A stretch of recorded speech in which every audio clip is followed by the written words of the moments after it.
The most common response I got from guests was, "Wait, you're from where?"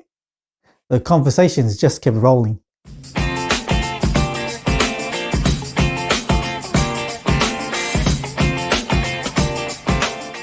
That moment when you look at the window and you know you've arrived in Orlando. I got a free ride from the airport using Disney's Magical Express. This is Disney's bus that goes between each one of the 4 parks, as well as the water parks and Disney Springs. My stop was at Pop Century Resort. This is located near Epcot and Disney's Hollywood Studios. I was impressed by the theme as it takes you on a journey from the 1950s to the 1990s of pop culture.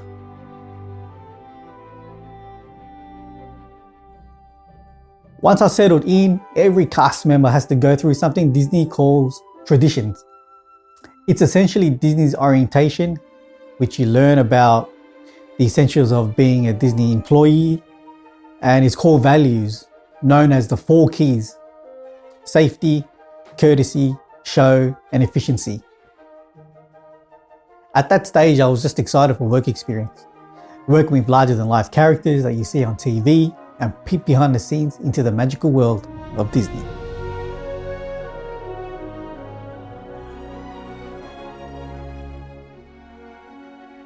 I was proud to have earned the ears of Mickey and officially became part of the Walt Disney family, heading to the Disney Dream and working with young people in Disney's Oceaneers Club and Disney's Oceaneers Lab.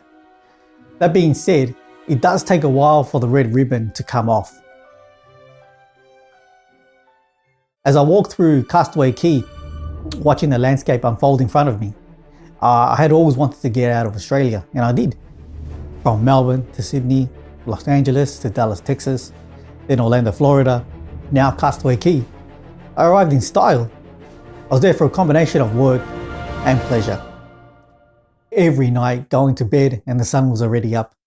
Nassau night to Castaway morning. I remember doing the walk of shame to Scuttle's Cove, followed by Montrose Point. I always needed a siesta, but always wanted a fiesta. It was just one big party. I don't know how I got there. If I had to do it over, I doubt I could retrace my steps. I know I wanted something different. I definitely got it. Working 70 plus hours a week, 7 days straight, with many difficult days and too many challenges. The training I got focuses on ideals and did very little for the actual job. If you've worked in youth activities for Disney, you know the constant disruptions of responsibilities, having to do other things which takes the joy out of the work. I was spending a lot of time standing around in front of a desk, in the hallway, the bathrooms. Often you don't know about the extent of these things until late. I reminisce the time receiving an early Christmas gift from the managers. They gave me overtime. I recall turning up late to DJ at the bar. Having gone through the hardships and being tested, I was deemed resilient.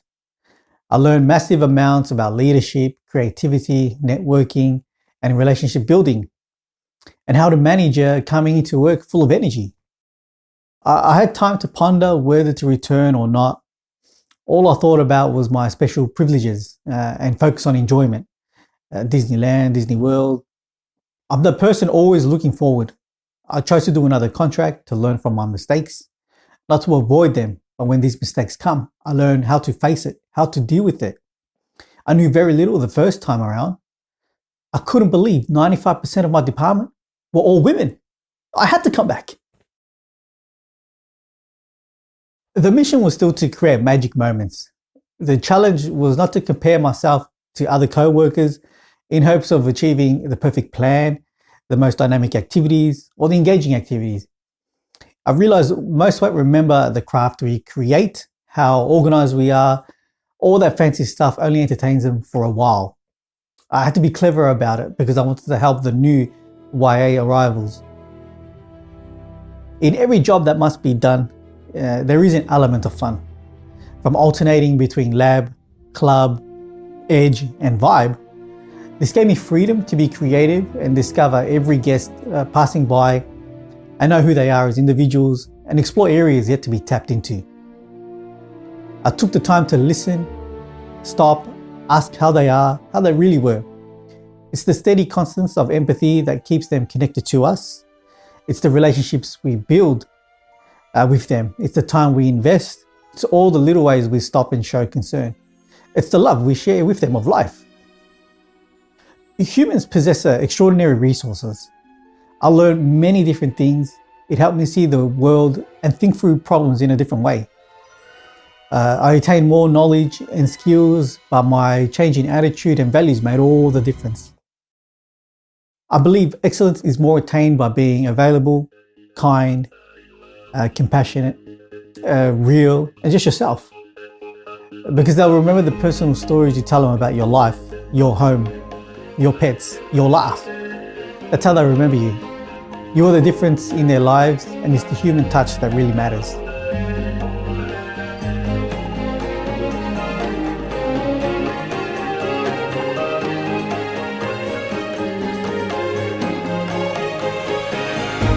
I appreciated the journey more than overcoming Disney's expectations. I met some amazing people participating in Disney's Volunteers program, taking part in crew activities, contributing to the YA team. I even made all the unexciting jobs look good and was often called Chef Cisco and Detective Cisco. As my contract was getting close to expire, this time it felt good to end something on my terms that I worked so hard to build. I didn't want to drag the job to the point I was sick of it. I was happy for what it was. I didn't want to forget about all the memories.